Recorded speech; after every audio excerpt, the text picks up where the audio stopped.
রাজধানীর অন্যতম প্রাণকেন্দ্র পুরান ঢাকার sir Salimullah medical college Mitford হাসপাতালের সামনে প্রকাশ্যে নৃশংসভাবে খুন করা হয় ভাঙাড়ি ব্যবসায়ী লালচাঁদ ওরফে সোহাগকে।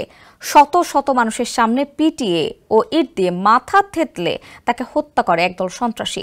এতগুলো মানুষের সামনে বর্বরোচিত এ হত্যার ঘটনা ঘটলেও এগিয়ে আসেননি হাসপাতালের নিরাপত্তায় থাকা কোনো আনসার সদস্য। এই অবস্থায় নিরাপত্তা বাহিনীর অবস্থান এবং তদারকি নিয়ে নিন্দা এবং সমালোচনা করেছেন সবাই। সামাজিক যোগাযোগ মাধ্যমে নিরাপত্তা বাহিনীর কার্যক্রম নিয়েও হচ্ছে সমালোচনা, যা দেশের সামাজিক ও বিচারিক ব্যবস্থার উপর একটি ভয়াবহ প্রশ্নবোধক চিহ্ন তৈরি করেছে। এছাড়া ঘটে যাওয়া এই নৃশংস হত্যাকাণ্ডকে ভিন্ন খাতে চালিয়ে দেওয়ার টার্গেট ছিল খুনিদের। সুশোভন অর্কের প্রতিবেদনে বিস্তারিত জানাচ্ছেন সঞ্জিদা ইসলাম।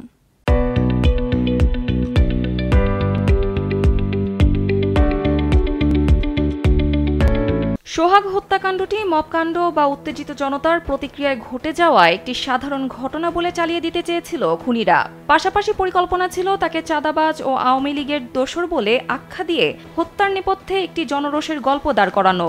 শুধু তাই নয়, প্রকাশ্যে রাস্তায় হত্যা করলে এলাকায় নিজেদের আধিপত্য বিস্তারেও সহজ হবে বলে মনে করেছিলেন এই হত্যাকাণ্ডের মূল হোতা চকবাজার থানা যুবদলের সদস্য সচিব পদপ্রার্থী মাহমুদুল হাসান মহিন এবং একই থানার ছাত্রদলের সদস্য অপু দাস। তবে খুনের বিভীষিকাময় ভিডিও সামাজিক যোগাযোগ মাধ্যমে ছড়িয়ে পড়লে ভেস্তে যায় খুনিদের গল্প সাজানোর পরিকল্পনা। স্পষ্ট হয়ে ওঠে এটি ছিল সুপরিকল্পিত এবং ক্ষমতার দাপট দেখানো একটি হত্যাকাণ্ড। মহিনকে রিমান্ডে প্রাথমিক জিজ্ঞাসাবাদের পর সোহাগ হত্যা মামলার তদন্ত সংশ্লিষ্ট কর্মকর্তা এবং স্থানীয়দের সঙ্গে কথা বলে এমন তথ্য জানা যায়। তারা জানিয়েছেন, খুনিরা সোহাগের বিরুদ্ধে আগেভাগে একটি প্রচারণা চালায় যেন তাকে চাঁদাবাজ, আওয়ামী লীগপন্থী এবং ব্যবসায়ী সমাজের শত্রু হিসেবে চিত্রিত করা যায়।